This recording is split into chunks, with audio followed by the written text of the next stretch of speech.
खैरतल तिजारा के कांग्रेस जिलाध्यक्ष बलराम यादव ने खुशखेड़ा अवैध पटाखा फैक्ट्री में विस्फोट के लिए पुलिस प्रशासन को जिम्मेदार बताया है। उन्होंने कहा कि यह घटना मिली भगत के कारण हुई है। उन्होंने मृतक 7 कामगारों के परिजनों को न्यूनतम 50 लाख रुपए मुआवजे सहित एक सरकारी नौकरी देने पर जोर दिया है। साथ ही आरोप लगाया कि कांग्रेस के लोगों को पीड़ित परिवार से मिलने नहीं दिया जा रहा है। यादव ने कहा कि फिलहाल दी गई 3 लाख रुपए की सहायता राशि नाकाफी है। वहीं इस घटना के सभी दोषियों को सख्त सजा मिलनी चाहिए। सर, भिवाड़ी के खुसखेड़ा औद्योगिक क्षेत्र में जिस तरह से विस्फोट हुआ है और 7 लोग जिंदा जल गए, इसके अलावा 2 और फैक्ट्रियों में बारूद के पटाखे बन रहे हैं। विस्फोट पर भिवाड़ी बैठा हुआ है, कभी भी और हादसे हो सकते हैं। अब लगता है कि पुलिस और प्रशासन फेल है और सरकार की लापरवाही के कारण ये हादसा हुआ है। क्या प्रतिक्रिया पार्टी के जिलाध्यक्ष? देखिए, पुलिस प्रशासन का डीएसटी का एक सिपाही उसके रिश्तेदार की फैक्ट्री में, दूसरी जो फैक्ट्री पकड़ी गई उसमें उसके भाई का हाथ है और एसपी साहब ने वो डीएसटी को भंग भी किया है। आज देखने को ये मिल रहा है कि एक फैक्ट्री बंद है, बाहर से उसमें लॉक लगा हुआ है, अंदर 16 मजदूर काम कर रहे हैं और ढेर सारा बारूद वहाँ पर भरा पड़ा है। जब वो आग लगी है, वहाँ विस्फोट के कारण 7 लोग ऐसे जल गए जैसे कोई चीज़ को भून दिया जाता है। आज उसके बावजूद प्रशासन अधिकारियों में इतना कॉन्फिडेंस और वो है कि वो दूसरी फैक्ट्री की जब हमारे कार्यकर्ताओं ने सूचना दी तो अधिकारियों ने उसको सीरियस नहीं लिया। जब हमारे कांग्रेस के कार्यकर्ता वहाँ पहुँचे, यूथ कांग्रेस के पदाधिकारी, हमारा वहाँ का इमरान जी जो विधानसभा के प्रत्याशी रहे हैं, वो वहाँ पहुँचे तो उनकी अधिकारियों से होट टोक हुई है।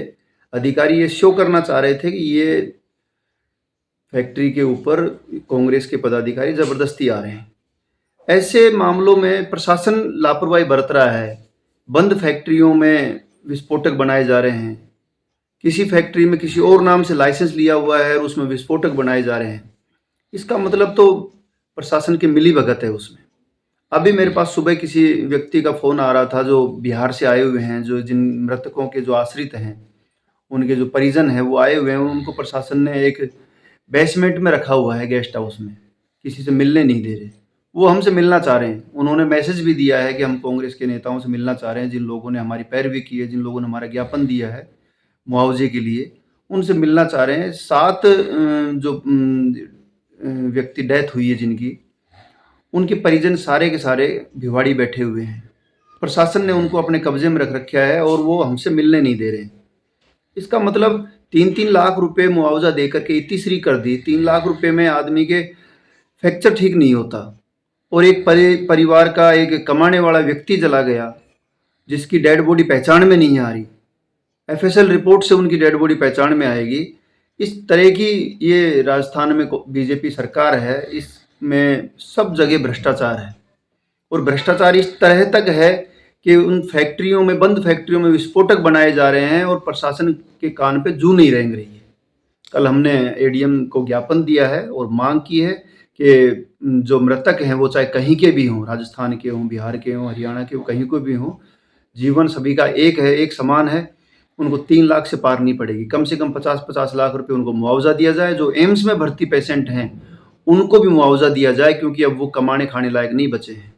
जिस कंडीशन में वो हैं, वो जिंदा बचेंगे या नहीं बचेंगे, या बचेंगे तो वो कमाने लायक नहीं बचेंगे, तो उनको भी मुआवजा दिया जाए। उनके परिजनों को आर्थिक सहायता दी जाए। जो परिवार बाहर से आए हुए हैं उनके डेड बॉडी लेने के लिए, और उनको संरक्षण दिया जाए उन ठेकेदारों से, उन अवैध उद्योग चलाने वाले, उनको हम आतंकवादी की श्रेणी में लेना चाहेंगे, क्योंकि प्रशासन की नाक के नीचे विस्फोटक बनाए जा रहे हैं।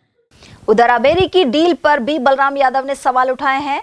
जिलाध्यक्ष यादव के अनुसार अमेरिकी डील से खेती बर्बाद होने के साथ ही भारतीय अर्थव्यवस्था चौपट हो जाएगी। यादव के अनुसार नेता प्रतिपक्ष राहुल गांधी लगातार लोकसभा में इस मुद्दे को उठा रहे हैं।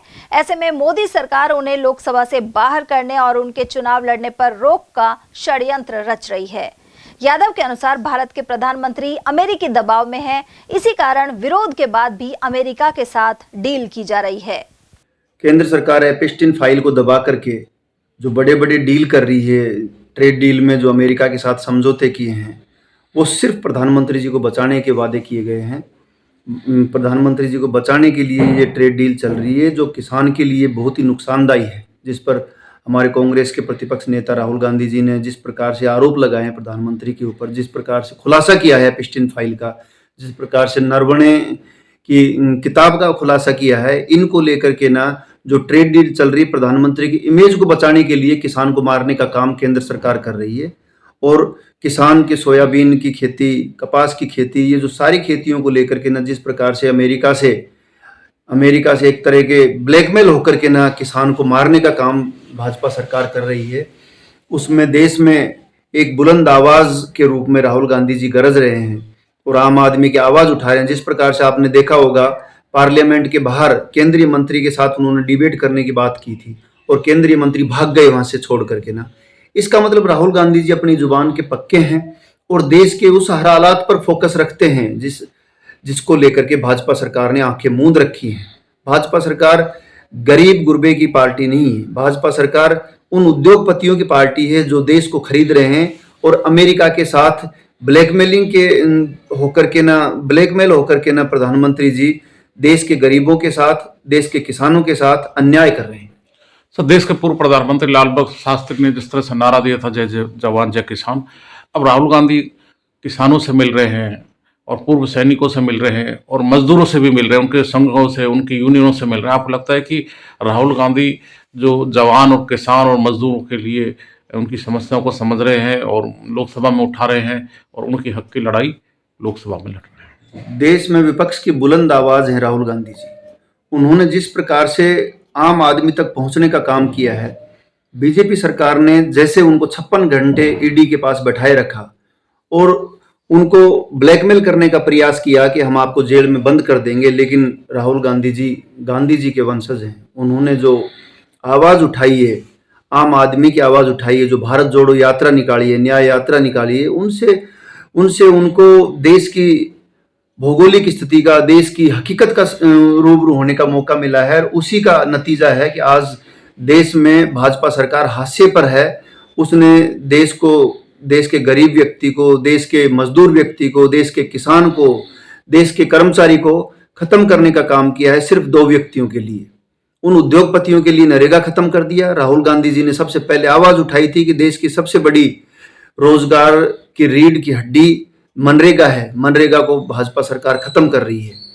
आज ट्रेड डील में जिस प्रकार से किसानों को लेकर के ना इन्होंने फैसले लिए हैं, वो सबसे बड़ा किसान को मारने वाले फैसले हैं। राहुल गांधी जी आम आदमी की आवाज बन रहे हैं, आम किसान की आवाज बन रहे हैं, आम युवा की आवाज बन रहे हैं, आम मजदूर की आवाज बन रहे हैं और भाजपा सरकार को जिस प्रकार से वो पार्लियामेंट में घेरने का काम कर रहे हैं, सवाल पूछ रहे हैं, मीडिया को लेकर के ना मैं क्वेश्चन मार्क लगाना चाहता हूं कि जो बड़े मीडिया हैं, जो राजघरानों में बिके हुए हैं, उन मीडियाओं ने राहुल गांधी जी को उनकी आवाज को दबाने का काम किया है। और यूट्यूबर और सोशल मीडिया को मैं धन्यवाद देना चाहता हूं।